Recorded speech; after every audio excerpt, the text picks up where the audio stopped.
Hello, my fellow chatterers and book devourers, and anyone else who's popped in because you're curious about what this is. You got a bit lost. That's okay. Welcome anyway. I'm Chatty and welcome to my channel, Chatty the Mad Chatter, where I'll be chatting away about the books that I've read in September, the kind of second part, sort of week 3, 4, but it's not an exact science. September's been a bit mad. These are the books that I have previously read in the month of September. If you want to know my thoughts on them, then do check out my first September wrap-up, which I'll link somewhere around here. I still haven't worked out which way it is. And on this channel, sorry, I feel slightly put out because I've just recorded the beginning of this video already and got well into the first book, and my camera decided that it had no more memory left, so it just cut. So I'm redoing it. I think I've made enough space now, but who knows? This might never air. Breathe. So yes, I can't edit because my laptop is incredibly decrepit, so I shoot everything in one shot. And I don't edit, which kind of is a mixture. It's kind of turned into a little bit of a blessing. So I just embrace the chaos and I use the power of pause if I need to, and fingers crossed for filming. So cheers everyone. Let's see how we go. So the first book that I'm going to talk about is Cogheart by Peter Bunzai. This is a middle grade magical realism, historical fiction with some steampunk vibes. There you go. You can make of that what you will. So both myself and Vadania from the channel Vadania Silver Scribe realised that we both owned this series and had never read it. So we thought, let's buddy read and let's invite other people to join in because it can be fun. So we are doing a cog along. I will leave announcements around. So if you want to get involved, please do. We have a chat going on MJ's Discord. She very kindly put in a thread for the cog along. So that's MJ at Reading This Life, and I have linked it down below. I've had such a great time chatting about this book in the chat. It's been really good fun to see what everyone else has been thinking of it and how they've been finding it. But it's not too late if you want to join us. I know Kelly from Kelly Reads a Lot has got this on her October TBR and wants to join in the chat. So we just put spoilers in, so you shouldn't have anything ruined for you that way. So you can be a month behind, you can try and bash out 2 books in a month, whatever. Come and chat, it's always fun. Or even a few months later, depending whenever you want to. So this was it's very atmospherical. I really enjoyed the atmosphere in this. You start off with one character that's in a plane that's about to go down and another character that's in quite an oppressive boarding school. There are lots of mechanicals in here. So this is kind of like clockwork robots, basically. So it is set in Victorian London and further out reaches countryside. It's not completely clear, but around the Londonish area. But you then have this technology that is all done by clockwork, which is really cool. There's a lot of airships in here as well. So it gives it sort of a little bit of a sci-fi vibe. But lots of the mechs are sentient. So you've got that wonderful sci-fi theme about like AI intelligence and the, do we treat these as beings with their own rights, or are they machines? So you get those kind of things in here. But they are all clockwork. The 2 protagonists, so we've got Lily as our protagonist and her father, very much of the opinion that they are sentient. And we have this wonderful fox here called Malkin, who is a clockwork fox, who needs to deliver a message to Lily, who is seen running here with her friend Robert, who she makes in the adventures. So it's a really, really fun adventure. I really enjoyed all the kind of the steampunk vibes. There's some really fun characters in here as well. There is a definite kind of threat level and sort of like a sinister vibe.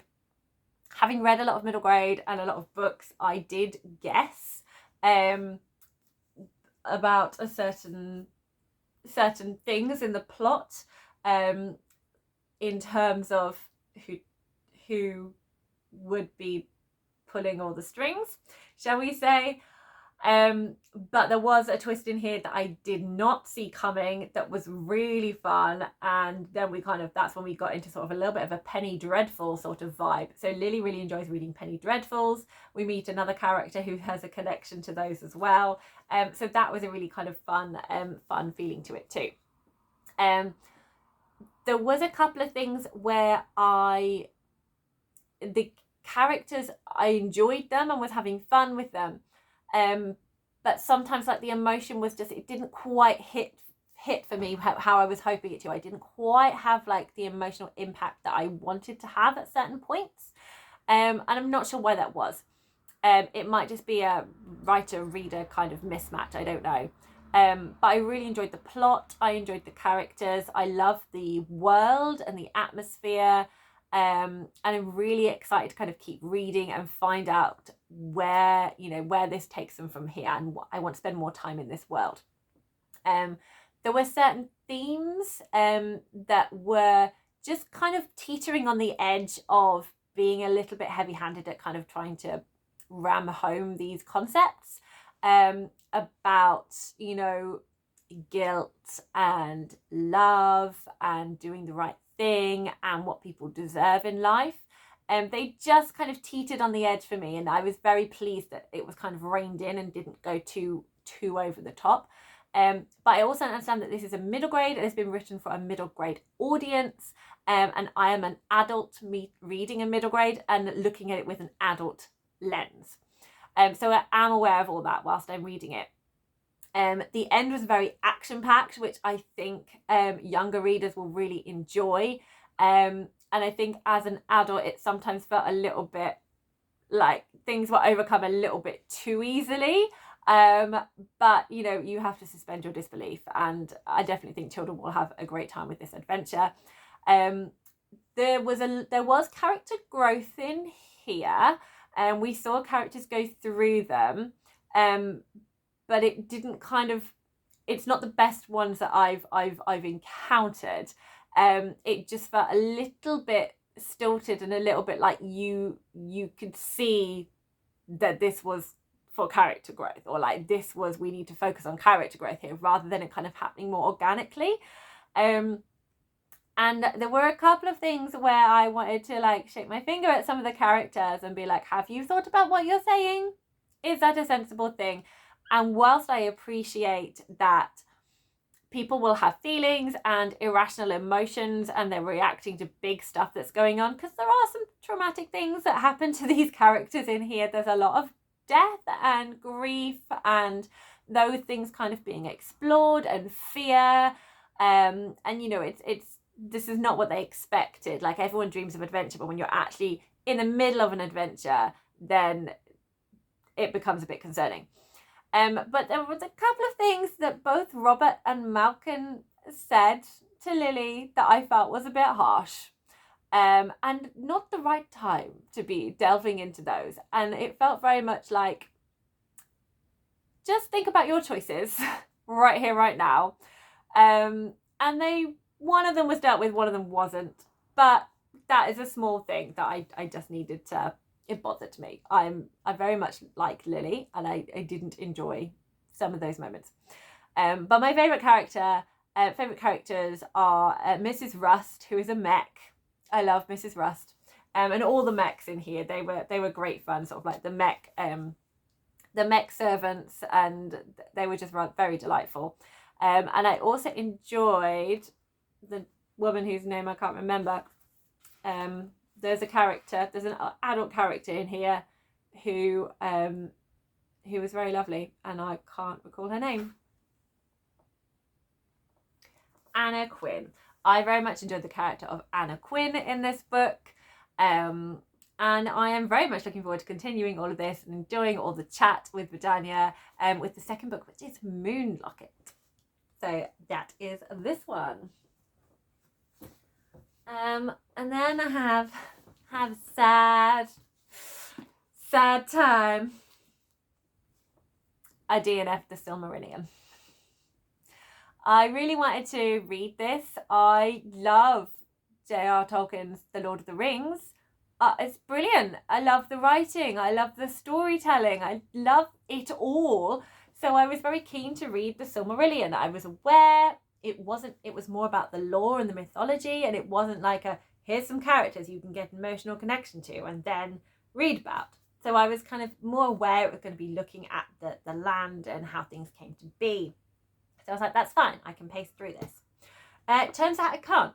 Turns out that, so here we go, this is how much I got up to. So roughly 100 pages. And I was like, I'm not having fun. I'm reading to get it read rather than reading because I'm interested. So I managed to get past where everything's like set up and you've got these deities that have been established. But it reads like the Bible. It reads like the Bible, which is very clever of Tolkien, because it's like he's writing his own creation story and how things came into being, and I enjoyed all of that.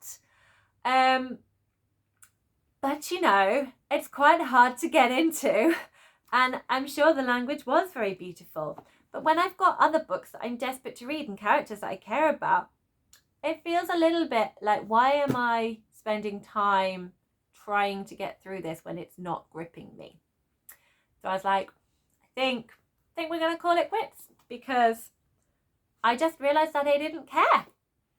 I didn't care what was happening with these characters. I'm quite happy. I'd rather have, you know, Sam sing me some lovely Hobbit songs, and, you know, the elves recite some of their history and lore. It was too dense and dry for me to be invested in when I've got so many other things that I want to be doing. So I'm very sorry. Everyone who loves it, carry on. I'm very happy for you, but it was not for me. There we go, DNF of the Silmarillion. So I'm not putting it on the collection of books I've read because I'm not counting DNFs. So then I moved on to Nella Larson, the final book I wanted to read in her bind-up, which is The Passing, which I was really, really hyped for ever since I heard Olivia from Olivia's Catastrophe talking about this. I started reading the short stories, and then I read Quicksand, which I loved, and I was like, oh, Passing is going to be so good. Passing is going to be so good. I read the first half of Passing, and I was like, oh my God. Nella Larson's writing, there's just something that just draws you in. It's just so sort of like clean and crisp and entices you in there. It feels, it's not lyrical, but it almost feels like it could be lyrical, and I love her writing. Unfortunately, the story didn't excite me as much as I wanted it to, and that's, I think, just due to my expectations going in here. So the premise of Passing is that you have two childhood friends who have both got light skin. They are black women in America, but they have light skin. I think one of them even has like blonde hair, so they can pass for white. Or they might be kind of thought of, you know, maybe there'd be some kind of Latina heritage or something in them, but they are not seen as black. One of them stays within her black community, marries a black man. They're very middle class, bourgeois, in the 1920s. The other one, they don't hear of again. She marries a white man and is in white society. And only people from her childhood know that she's actually black. And that was a really interesting concept, examining race, examining choices, examining life, that I was really keen to read about. Unfortunately, the plot for me went in a direction that I wasn't as excited about. Like, I can see it's well written, and I imagine at the time these types of stories were fascinating for people, and that what's the word? Yeah, and I think as well it has got a lot of self-life. That is totally the wrong word. But I think she put a lot of herself into it to a certain extent. But it goes down a kind of like a marital relations road. and a kind of looking at fidelity, and in a way I did enjoy that whole sort of inner turmoil of one of the characters against, to keep her marriage, could she like betray the secrets of her friend who no one knew was black, and then that could then have a knock-on effect and she might not hang around with them anymore, or then but what if then she has to leave her husband and then comes and stays and there's nothing kind of holding her back. So it was kind of this, where's her loyalties, what does she do kind of turmoil. But that wasn't the story I was looking for, especially when I absolutely loved the beginning of this story where the two friends meet again and both of them are in a sort of restaurant tea shop where if they were known to be black they would have been kicked out of. So they are using their, I suppose, secret white privilege at this point to like get their perks. And one of them doesn't have a problem with this, and other one, it makes her feel she doesn't like it. She doesn't like it. She's very scathing of them, understandably. There is interaction kind of with other characters. There is some racism directed towards black people. But the character saying it doesn't realise he's addressing anyone who is black.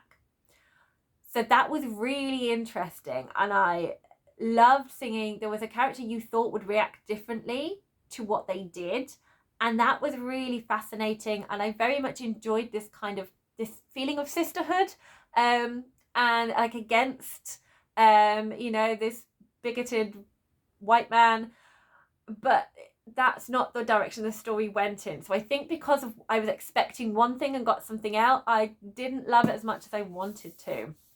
So it felt a bit disappointing for me, which is really sad. I really want to read, is it Britt Bennett's The Vanishing Half, because I know that was inspired by passing. And I'm going to be curious to see if that does focus more on the race and the relationship between the women rather than kind of the marital side of it and the kind of the infidelity aspect.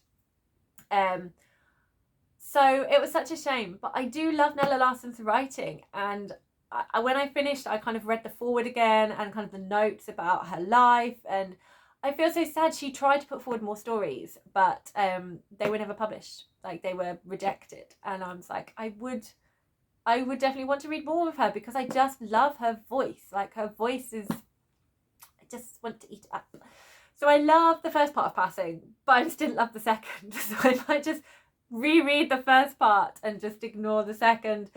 And there's nothing wrong with it, and I'm sure people will be able to tell you why it's amazing and why it's wonderful, but because that wasn't what I was expecting and that wasn't the themes I was wanting to read about, I wasn't in the right place to be experiencing that story. But I absolutely think her craft was fantastic. She can write whatever she likes. At the time, this would be, women were kind of trapped into marriages, and it meant a lot more than it does in society now. To kind of stay in marriages, and your status and things like that. All of that meant a lot more. So I'm just disappointed because I really wanted to love it. And I really thought I was going to. And then I didn't. So a bit sad. But I still love your writing, Nella Larson. That story just didn't speak to me. Especially because I absolutely loved Quicksand. So sad times. But not so sad times. The Dischord of Gods. So I didn't read all of this in September. I think I read like 3/4, 4/5. There's not an exact science to it, but I read most of it in September. But I did end up finishing it in October because I just couldn't finish it in September. There weren't enough hours in the day and a reading time available.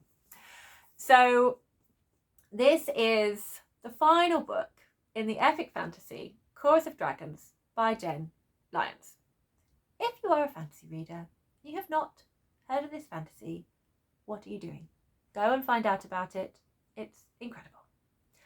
However, if you like a linear storyline, maybe don't read this. But this is the most snarkastic chaos, delightful, wild ride, crazy, wonderful plotting, characters. It's just so much fun. It's so glorious. Everything, all of the little bits that you start off with in Ruin of Kings and you're like, what is going on? There's so much. It is all pulled together in this. This universe, this world has been really thought out. There are definite layers and ages to everything that happens. It's so wonderfully crafted, and I am such a big fan of the way she writes. I love all the annotations and the footnotes and the snarkasm, all the sarcastic, snarky comments just give me so much joy. We get to see characters that we've not really spent a lot of time with since Ruin of Kings back in this one, doing their thing, having a glorious time, and kicking ass and being amazing, and I love them so much. It deals with just like general, it's not clear-cut good and evil. It's like tricky choices, fate, time loops, deities, shape-shifting, magical artifacts, relationships, so many different relationships, friendships, parental, sibling, found family, romantic, all of it. There's just so much in here. Mental, unhealthy relationships in here as well. There is a lot of stuff going on. A lot of characters have suffered from trauma.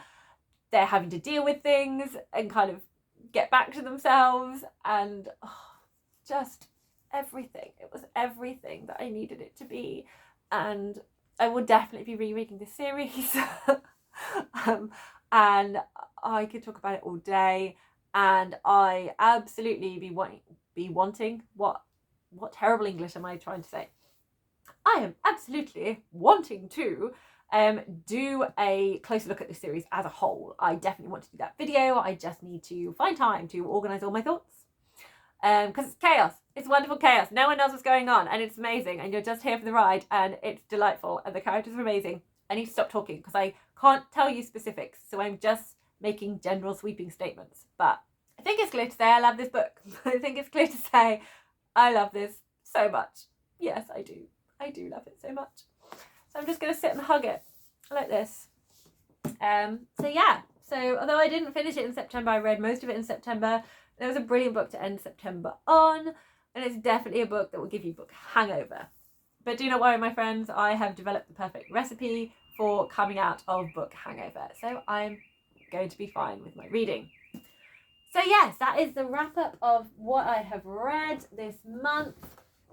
And I will have a stats video coming for you soon where I look kind of more into what the range of books I've been reading has been, what my favourites were and my least favourites, and whether or not I completed that all-important TBR game to earn a reward, or if I failed and get a punishment. So look out for my stats video. Please chat to me down below. Tell me what you have been enjoying reading this month, or if you've had a rubbish month, or if you've not been able to read this month. Tell me, I really want to know. I'd love to chat with you in the comments. Sorry if I don't respond straight away. Like, sometimes I don't always have the brain space and the ability to like respond straight away, and I want to be able to do justice to the lovely comments that you make on here. I do always love a chat, so please do that. If you have enjoyed this, please give it a like. If you haven't already subscribed, it'd be lovely to do so. You know, I'm a very, very long way off, but I know my next milestone that I'm going to be excited about is if I can get to 500 subscribers and get my hands on that community tab. So I'm not even halfway to that yet, but you know, you've got to start somewhere, haven't you? So every little subscriber helps. Thank you so much for watching, and happy reading, everyone.